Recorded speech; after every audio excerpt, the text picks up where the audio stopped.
Halo semuanya, nama aku Anissa Dina Salsabila Sugiantoro dari kelas LA10. Di video kali ini, aku bakal membahas mengenai strategi evaluation. Nah, strategic manajemen proses menghasilkan keputusan yang dapat memiliki konsekuensi yang signifikan dan tahan lama. Strategi evaluation sangat penting untuk kesejahteraan suatu perusahaan. Sehingga strategi evaluation ini adalah cara bisnis memeriksa kesejahteraan perusahaan secara keseluruhan dan tujuan masa depannya. Evaluasi yang tepat waktu dapat meningkatkan manajemen untuk suatu masalah atau potensi masalah sebelum situasi tersebut menjadi kritis. Nah, strategi evaluation ini merupakan proses di mana para penyusun strategi mengetahui sejauh mana suatu strategi dapat mencapai tujuannya. Hal ini mencakup fase di mana para pelaku usaha atau manajer mencoba untuk memastikan bahwa pilihan strategis ditetapkan dengan benar dan memenuhi tujuan perusahaan tersebut. Nah, proses strategi evaluation mencakup 3 kegiatan dasar, yakni memeriksa dasar-dasar yang mendasari strategi perusahaan. Kedua, mengcompare hasil yang diharapkan dengan hasil yang sebenarnya. Dan ketiga, mengambil tindakan korektif untuk memastikan bahwa kinerja sesuai dengan rencana. Selanjutnya ada Rommel's Criteria for Evaluating Strategies. Yang pertama, konsistensi. Sangat penting untuk mengupayakan konsistensi ketika menetapkan tujuan dan kebijakan. Konflik suatu perusahaan dan pertengkaran antar departemen sering merupakan gejala gangguan manajerial. Namun masalah ini juga bisa menjadi tanda inkonsistensi strategis. Nah, ada 3 pedoman yang membantu menentukan apakah masalah perusahaan tersebut adalah hasil dari inkonsistensi dalam strategi. Antara lain, jika masalah manajerial terus berlanjut, meskipun ada perubahan personil dan jika mereka cenderung berbasis masalah daripada berbasis orang, maka strategi ini tidak konsisten. Yang kedua, jika keberhasilan untuk satu departemen perusahaan berarti atau diartikan sebagai kegagalan untuk departemen yang lainnya. Dan yang ketiga, jika kebijakan problem dan isu terus berlanjut, akan diselesaikan ke atas untuk diselesaikan permasalahan tersebut. Yang kedua ada consonance. Consonance atau kesesuaian mengacu pada kebutuhan ahli strategi untuk memeriksa serangkaian tren serta tren individu dalam mengevaluasi strategi. Sebuah strategi harus mewakili respon adaptif terhadap lingkungan eksternal dan perubahan kritis yang terjadi di dalamnya. Salah satu kesulitan dalam mencocokkan faktor internal dan eksternal utama perusahaan dalam perumusan strategi adalah bahwa sebagian besar tren adalah hasil interaksi di antara tren lainnya. Dan yang ketiga ada visibility. Sebuah strategi tidak boleh membebani sumber daya yang tersedia atau menciptakan submasalah yang tidak dapat dipecahkan. Final test of strategy adalah kelayakannya, yaitu dapatkah strategi dicoba dalam sumber daya fisik, manusia, dan keuangan perusahaan. Nah, financial research suatu bisnis adalah yang paling mudah diukur dan biasanya merupakan batasan pertama yang digunakan untuk mengevaluasi strategi. Namun, terkadang hal ini biasanya dilupakan bahwa pendekatan inovatif untuk pembiayaan seringkali memungkinkan. Nah, dalam mengevaluasi suatu strategi, penting untuk memeriksa apakah suatu perusahaan telah menunjukkan di masa lalunya bahwa ia memiliki kemampuan, kompetensi, keterampilan, dan bakat yang dibutuhkan untuk menjalani strategi yang diberikan. Selanjutnya ada advantage. Sebuah strategi harus menyediakan penciptaan atau pemeliharaan competitive advantage di area aktivitas yang dipilih. Nah, competitive advantage ini biasanya merupakan hasil dari keunggulan dalam salah satu dari 3 bidang, seperti sumber daya, keterampilan, dan posisi. Keunggulan posisi cenderung mandiri selama faktor internal dan lingkungan utama yang mendasarinya tetap stabil. Meskipun tidak semua keunggulan posisional dikaitkan dengan ukuran, memang benar bahwa perusahaan yang lebih besar cenderung beroperasi di pasar dan menggunakan prosedur yang mengubah ukurannya menjadi keuntungan. Sedangkan perusahaan yang lebih kecil mencari posisi produk atau pasar yang mengeksploitasi jenis keunggulan lain.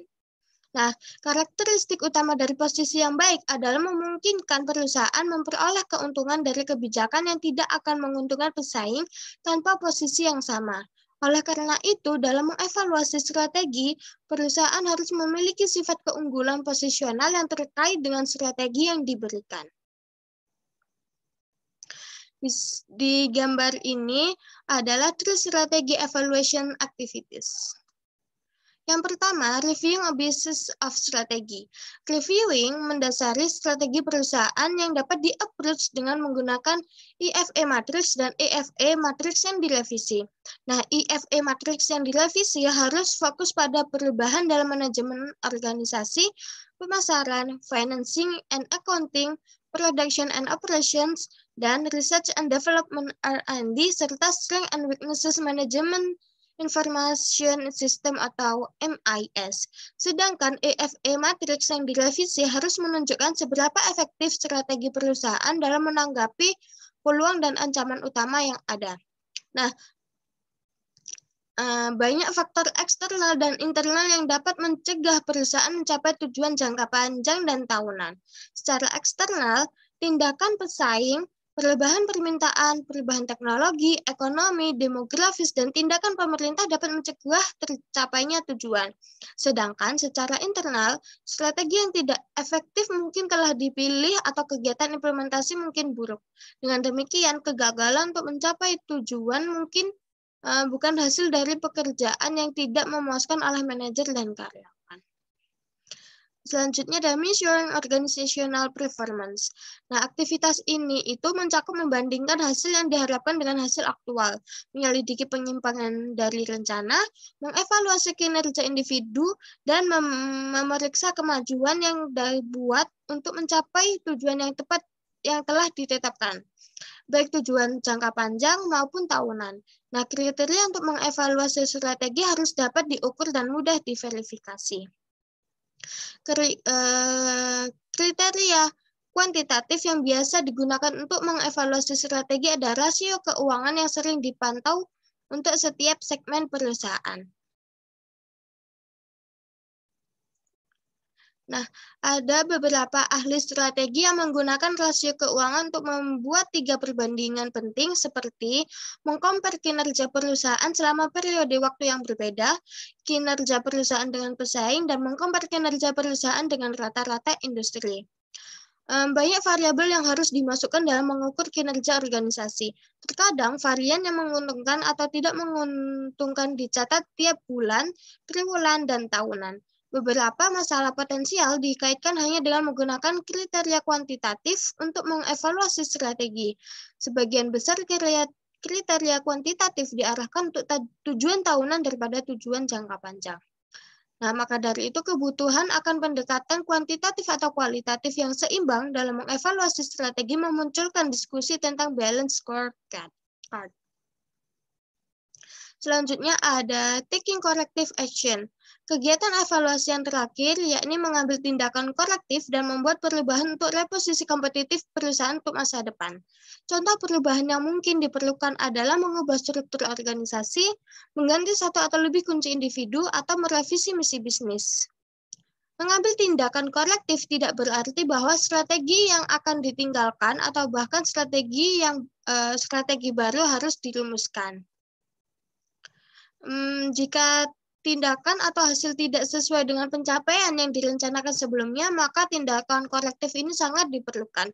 Contohnya seperti McDonald's yang saat ini mengambil tindakan korektif ekstensif setelah baru-baru ini melaporkan penurunan tajam dalam pendapatan dan keuntungannya.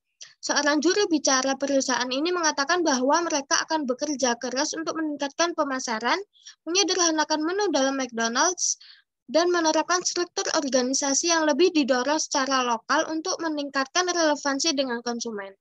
Dalam mengambil tindakan korektif tersebut, terdengar bahwa McDonald's ini baru-baru memecat seorang CEO, merekrut CEO lain, mengubah jajaran manajemennya, dan membuat struktur organisasi baru serta mengubah menu-menunya. Mengambil tindakan korektif tersebut diperlukan untuk menjaga perusahaan di jalur menuju pencapaian tujuan yang telah ditetapkan. Individu menerima perubahan dengan baik ketika mereka memiliki pemahaman kognitif tentang perubahan, rasa kontrol atas situasi, dan kesadaran bahwa tindakan yang diperlukan akan diambil untuk mengimplementasikan suatu perubahan. Nah, tindakan korektif ini harus menempatkan perusahaan pada posisi yang lebih baik untuk memanfaatkan kekuatan internal dan untuk mengambil keuntungan dari peluang eksternal utama seperti menghindari serta mengurangi ancaman eksternal dan untuk memperbaiki kelemahan internal. Dan yang paling penting, tindakan korektif ini memperkuat posisi kompetitif perusahaan dalam industri dasarnya. Bab selanjutnya ada balance scorecard. Nah, balance scorecard ini adalah teknik evaluasi dan pengendalian strategi. Balance scorecard mendapatkan namanya dari kebutuhan yang dirasakan perusahaan untuk menyeimbangkan ukuran keuangan yang sering digunakan secara eksklusif dan evaluasi, serta pengendalian strategi dengan ukuran non-keuangan seperti kualitas produk dan layanan pelanggan. Nah, balance scorecard yang efektif berisi kombinasi yang dipilih dengan cermat dari tujuan strategis dan keuangan yang disesuaikan dengan bisnis perusahaan. Selanjutnya, misal ada sebagai alat untuk mengelola dan mengevaluasi strategi. Nah, balance scorecard ini tuh telah digunakan di perusahaan-perusahaan besar seperti Sears, United Parcel Service, 3M Corporation, Heinz, dan ratusan perusahaan besar lainnya. Nah, tujuan penggunaan balance scorecard ini adalah untuk menyeimbangkan tujuan pemegang saham dengan pelanggan dan tujuan operasional.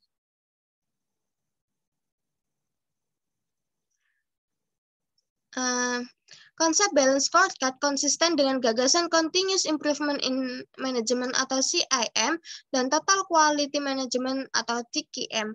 Selain ukuran keuangan, premis dasar dari balance scorecard ini adalah bahwa perusahaan harus menetapkan tujuan dan mengevaluasi strategi berdasarkan kriteria. Nah, pendekatan balance scorecard ini untuk evaluasi strategi yang bertujuan untuk menyeimbangkan perhatian jangka panjang dan jangka pendek, masalah keuangan dengan non-keuangan, serta masalah internal dengan eksternal. Nah, balance scorecard adalah alat evaluasi strategi yang sangat penting yang memungkinkan perusahaan mengevaluasi strategi dari 4 perspektif, yakni financial performance, customer knowledge, internal business process, dan learning and growth. Serta perusahaan memeriksa 6 isu utama dalam mengevaluasi strateginya, antara lain pelanggan, manajer atau karyawan, operation, community or social responsibility, bisnis etik atau lingkungan alam, dan keuangan. Yang terakhir ada roles and lesson learning. Jadi menurut Carter Bayless, strategi evaluasi memiliki beberapa manfaat dan peran, yakni strategi evaluation dapat memperbarui kepercayaan pada strategi bisnis saat ini atau menunjukkan perlunya tindakan untuk memperbaiki beberapa kelemahan, seperti erosion of product superiority atau keunggulan teknologi.